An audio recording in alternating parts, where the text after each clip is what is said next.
भारत की तरफ पूरी विश्व की आशाएं और अपेक्षाएं आज देखने को मिलती हैं। प्रधानमंत्री मोदी जी ने जो रिश्ते बनाए हैं पूरे विश्व में, जिस प्रकार से लोगों का विश्वास जीता है, वो अपने आप में अनोखा है। विश्व के नेताओं को ध्यान में आता है कि भारत एक आपका मित्र भी है, आपके साथ भाईचारा भी रखता है और दुख सुख का साथी भी है। इटली की जो क्षमताएं हैं, जिस प्रकार से कई वर्षों में इटली ने प्रगति की है, नए नए टेक्नोलॉजीज डेवलप किए हैं, इसमें भारत में भी बहुत कुछ हमें सीखने को मिल सकता है। हमारे पास कुछ बहुत विशेष चीजें हैं जो हम इटली में दे सकते हैं। तो एक प्रकार से दोनों देश एक दूसरे के साथ कंपटीशन, स्पर्धा कम, लेकिन कॉम्प्लीमेंटैरिटी ज्यादा है। हम एक दूसरे के साथ मिलके दुगना काम कर सकते हैं। छोटा देश है लेकिन बड़ी संभावनाएं हैं। इनका मैं निर्यात का आंकड़ा देख रहा था, लगभग $700 बिलियन का निर्यात है इनका। हमारा भी इस वर्ष रिकॉर्ड निर्यात हुआ है $770 बिलियन का। तो एक प्रकार से जितना हम संबंध बढ़ाएं इटली जैसे देश के साथ, उतना ज्यादा हमारे को भारत में भी लाभ होगा।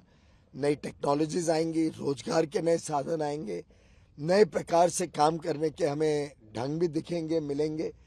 तो दोनों के लिए फायदा है और दोनों देश चाहते हैं कि जो हमारी स्ट्रेटेजिक पार्टनरशिप प्रधानमंत्री मोदी जी और प्रधानमंत्री मेलोनी जी ने अनाउंस की है पिछले महीने ही, उसको हम तेज गति से धरातल पे इम्प्लीमेंट करें।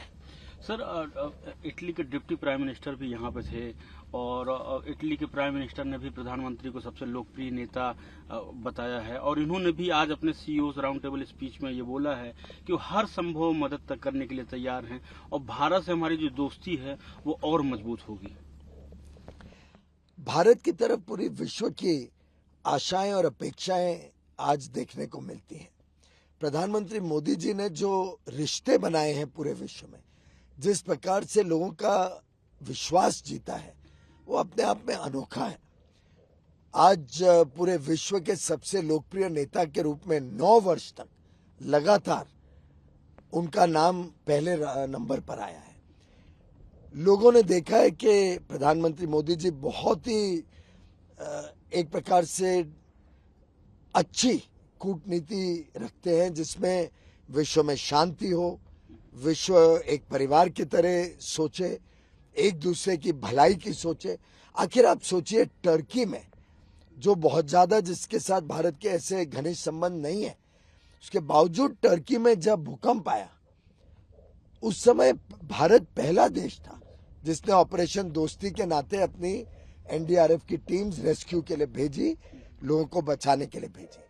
अब ये बात बहुत बड़ा संदेश देती है और विश्व के नेताओं को ध्यान में आता है कि भारत एक आपका मित्र भी है, आपके साथ भाईचारा भी रखता है और दुख सुख का साथी भी है। ये जो प्रधानमंत्री मोदी जी की छवि विश्व में बनी है, यही छवि आज भारत में लोगों को उनके प्रति इतना आकर्षण, इतना विश्वास उन्होंने लोगों का कमाया है और यही जनता का आशीर्वाद है, 140 करोड़ भारतवासियों का आशीर्वाद है, जिससे प्रधानमंत्री मोदी जी को भी और बल मिलता है अपने काम में। सर, एक्सपोर्ट डाटा आज आया पूरे साल भर का, जिसमें जो है $770 बिलियन का एक्सपोर्ट इंडिया ने करा, जो रिकॉर्ड है, आज तक कभी नहीं हुआ। पेरिस में आप थे, वहां पे भी जो है सेंट गोबा हुआ या एयरबस हुआ, ये सब बोल रहे थे कि इंडिया का बिजनेस हमारा जो है सबसे मतलब पहले, दूसरे या तीसरे नंबर पे प्रॉफिटेबल बिजनेस है। यहाँ बात हुई, यहाँ भी बड़ा ताज्जुब था कि इतनी विषम परिस्थितियों, जब यूक्रेन और रशिया का वार हो रहा है, वो दुनिया में मंदी है, उसमें भी इंडिया का एक्सपोर्ट ग्रो हो रहा है। भारत में प्रधानमंत्री मोदी जी ने जो 6 अगस्त 2021 को एक बहुत ही प्रेरणादायी, उत्साह देने वाला उद्बोधन और आपसी चर्चा बातचीत की, विश्व में 180 भारत के राजदूतों के साथ, मिशंस के साथ, हर निर्यात के जो अलग अलग क्षेत्र हैं उसमें जो एक्सपोर्ट प्रमोशन काउंसिल्स हैं उनके साथ, इंडस्ट्री एसोसिएशंस के साथ, बिजनेस चेंबर्स के साथ, और उसमें एक संदेशा दिया कि भारत अब निकल पड़ा है, चल पड़ा है। अब हम सबको मिलके भारत के उद्योग जगत को और भारत की सरकार को मिलके भारत को नई ऊंचाइयों तक पहुंचाना है।